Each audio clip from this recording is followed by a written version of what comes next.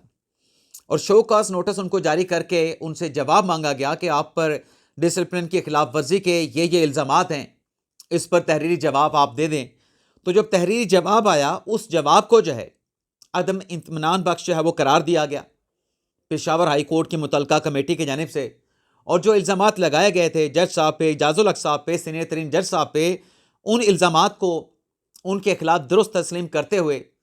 جج اعجاز الحق صاحب کو ان کے عہدے سے برطرف کرنے کے جو ہے وہ ریکمنڈیشن یعنی فیصلہ جو ہے وہ سنا دیا گیا ہے۔ تو یہ عدلیہ سے جڑی دوسری خبر آ گئی۔ اب آ جاتے ہیں جو عمران خان سے جڑی، ان کی ملاقات سے جڑی، ان کی گارنٹی سے جڑی جو اہم خبر ہے، اور تحریک انصاف نے کیا کامیابی حاصل کی ہے۔ ایک تو ناظرین، پاکستان تحریک انصاف کو یہ کامیابی ملی ہے کہ جو میڈیکل رپورٹ سے متعلق احتجاج کیا جا رہا تھا کہ چیف جسٹس کی یقین دہانی کے باوجود عمران خان صاحب کی میڈیکل رپورٹ نہیں دی جا رہی، وہ میڈیکل رپورٹ عمران خان صاحب کا پیمز ہاسپٹل میں کیا پروسیجر کیا گیا، وہ تمام میڈیکل جو ریکارڈ ہے عمران خان صاحب کی فیملی کے حوالے کر دیا گیا ہے۔ لیکن اس میڈیکل رپورٹ کو لے کے جو سماعت ہونا تھی، میڈیکل رپورٹ تو وزیر اعظم شہباز شریف کے حکم پہ فراہم کر دی گئی، لیکن جو ATC عدالت راولپنڈی میں اس رپورٹ سے متعلق آج عدالتی کارروائی ہوئی ہے، جس میں وکیل فیصل ملک صاحب تحریک انصاف کے لیگل لائر ہیں، ان کی طرف سے کہا گیا کہ عمران خان صاحب کو ذاتی معالجین تک رسائی دی جائے، سابق وزیر اعظم ہیں، انہیں سیاسی انتقام کا نشانہ بنایا جا رہا ہے، ان کے ساتھ قانون کا برابری کے سطح پہ سلوک ہونا چاہیے، اطلاق ہونا چاہیے، لیکن عمران خان صاحب کی نہ ٹریٹمنٹ ہو رہی ہے سیٹسفیکشن کے مطابق، نہ عمران خان صاحب تک جو ان کے ذاتی معالج ہیں ان کو رسائی دی جا رہی ہے۔ یہ دلائل دیے گئے فیصل ملک کی طرف سے، ایڈوکیٹ فیصل ملک کی طرف سے۔ اب جو پروسیکیوٹر تھے ظہیر شاہ صاحب، ان کی طرف سے ان تمام دلائل کی مخالفت کی گئی۔ پروسیکیوشن کی طرف سے عدالت سے یہ کہا گیا کہ اس کیس میں جس میں عمران خان صاحب کو ان کے ذاتی معالج سے ملاقات سے متعلق دلائل دیے گئے ہیں، اس کیس میں آلریڈی بانی تحریک انصاف عمران خان صاحب جو ہے وہ ضمانت پہ ہیں۔ تو جب ایک ایکیوز ضمانت پہ ہے تو عدالت اس کے ذاتی معالج سے ملاقات کا ہونا یا ملاقات کا نہ ہونا، اسے ریگولیٹ کرنے کا عدالت کے پاس کوئی اختیار نہیں۔ عدالت ذاتی معالج سے ملاقات کا معاملہ تب ریگولیٹ کر سکتی ہے جب ایکیوز عمران خان جو ہیں عدالت کی کسٹڈی میں ہوں، جب وہ ضمانت پہ نہ ہوں۔ جب ملزم ضمانت پہ ہے تو ضمانت والے شخص نے کس سے ملاقات کرنی ہے، اس کا ذاتی معالج کون ہے، یہ معاملہ جو ہے پھر عدلیہ کے دائرہ اختیار میں رہتا نہیں ہے۔ تو یہ دلائل سننے کے بعد جو جج صاحب تھے امجد علی شاہ صاحب،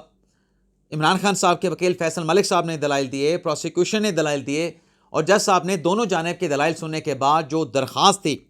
کہ ذاتی معالجین تک عمران خان صاحب کو رسائی دی جائے، ان کا میڈیکل معائنہ ہو سکے، یہ درخواست عدالت کی جانب سے خارج کر دی گئی، یہ درخواست عدالت کی جانب سے رد کر دی گئی۔ اب اس ATC عدالت کے فیصلے کو تحریک انصاف جو ہے وہ چیلنج کر سکتی ہے اپلیٹ فورم پہ، یعنی اسلام آباد ہائی کورٹ میں یا پھر Rawalpindi Lahore high court bench میں۔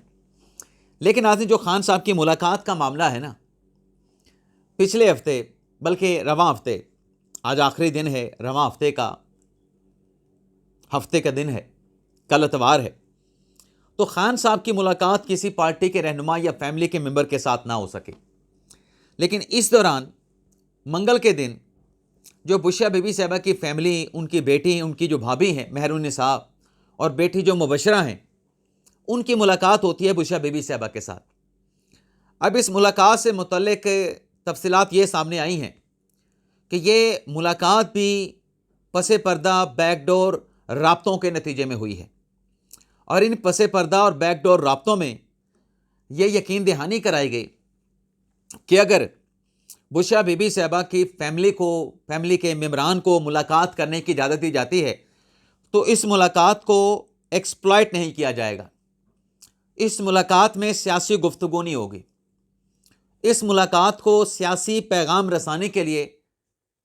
استعمال نہیں کیا جائے گا۔ یہ یقین دہانی، یہ گارنٹی کرائی گئی، اور یہ گارنٹی کس نے کی؟ یہ بیک ڈور رابطہ، پس پردہ رابطے کس نے کیے؟ تو اس میں نام آ رہا ہے جناب بیرسٹر سیف صاحب کا، اور بیرسٹر سیف صاحب اوپنلی اس بات کا اعتراف کرتے ہیں کہ ان کے اسٹیبلشمنٹ کے ساتھ دہائیوں سے درینہ مراسب ہیں، درینہ تعلقات ہیں۔ تو یہ جو ملاقات ہوئی ہے، اور آپ جانتے ہیں کہ اس ملاقات کے بعد کوئی سیاسی پیغام اندر سے باہر نہیں آیا ہے، اور یہ بھی بتایا جا رہا ہے کہ اس ملاقات میں صرف کیسے ہیں، کیسے نہیں ہیں، ان کی کیئر سے متعلق، بشرا بی بی صاحبہ کی، خان صاحب کی صحت کیسی ہے، اس کے علاوہ اس ملاقات میں ذرائع بتاتے ہیں کوئی ڈسکشن نہیں ہوئی ہے۔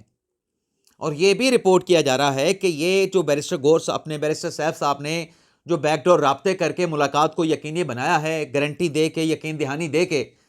عمران خان صاحب نے خود یہ ہدایت بیرسٹر سیف صاحب کو بھی کی تھی۔ ان کا جو پس منظر ہے، جو ان کے اسٹیبلشمنٹ کے ساتھ روابط ماضی میں رہے اور اب تک بھی وہ رابطے، وہ درینہ تعلقات ان کے موجود ہیں، تو خان صاحب نے تحریک انصاف کے اسٹیبلشمنٹ کے ساتھ جو مفاہمت ہے، اس مفاہمت کے معاملے کی راہ ہموار کرنے کی ذمہ داری بھی بیرسٹر سیف صاحب کے جو ہے وہ ذمہ لگائی تھی، ان کو تفویض کی تھی۔ لیکن بتایا جا رہا ہے کہ یہ جو ملاقات بشرا بی بی صاحبہ کی ان کی فیملی کے ممبران کے ساتھ ہوئی ہے، جس کی گارنٹی یا یقین دہانی کی وائلیشن نہیں کی گئی، تو مستقبل میں بھی بشرا بی بی صاحبہ کے فیملی ممبران کے ساتھ جو ملاقات ہے، اس میں کوئی رکاوٹ یا رکھنے سے متعلق کوئی ایسا خدشہ نہیں ہے۔ مستقبل میں بھی بشرا بی بی صاحبہ کے فیملی کے ممبران کے ساتھ ان کی ملاقاتیں جو ہیں وہ ہونے کا روشن امکان جو ہے وہ موجود ہے۔ لیکن جہاں تک بات ہے عمران خان صاحب کی ملاقات کی، کہ عمران خان صاحب کو ان کی فیملی کے ساتھ ملاقات کی اجازت ملے گی، عمران خان صاحب کو ان کی پارٹی کے رہنماؤں کے ساتھ ملاقات کی اجازت ملے گی یا نہیں ملے گی، تو یہ رپورٹ سامنے آئی ہے جس میں یہ بتایا گیا ہے کہ بشرا بی بی صاحبہ سے متعلق تو لچک جو ہے وہ دکھائی گئی، لچک جو ہے وہ موجود تھی، لیکن بانی پی ٹی آئی سے متعلق کوئی لچک، کسی قسم کی نرمی جو ہے وہ فی الحال موجود نہیں ہے۔ اور آج جو ATC عدالت سے فیصلہ آیا ہے، عمران خان صاحب تک ذاتی معالجین کو رسائی نہیں دی گئی، جس میں درخواست کو خارج کر دیا گیا، یہ بھی اسی رویے کا نتیجہ ہے، اسی لچک نہ ہونے کا نتیجہ ہے جس کو رپورٹ کیا گیا ہے۔ دیکھتے ہیں فیوچر میں کیا ہوتا ہے، لیکن اب تک کی ناظرین یہی چیزیں جو ہیں وہ رپورٹ ہو کے منظر عام پہ آئی ہیں۔ اسلام آباد میں حملے سے متعلق جو میں نے تفصیلات آپ کے ساتھ شیئر کی، اس میں ایک چیز یہ بھی ہے کہ جو امام بارگاہ میں حملہ ہوا، اس میں ابتدائی تحقیقات میں یہ بھی بتایا گیا ہے یا یہ پتہ چلا ہے کہ 4 سے 6 کلو جو دھماکہ کیس مواد ہے اس کو استعمال کیا گیا ہے۔ تو یہ تھا ناظرین ہمارا ولاگ، ہمارے ولاگ کی خبروں کی تفصیلات جو کہ آپ کی خدمت میں پیش کی۔ آپ سے اجازت چاہتے ہیں، اللہ تعالی ہم سب کا حامی ناصر ہو۔ اپنی دعا میں یاد رکھیے گا۔ اللہ حافظ۔ پاکستان زندہ باد۔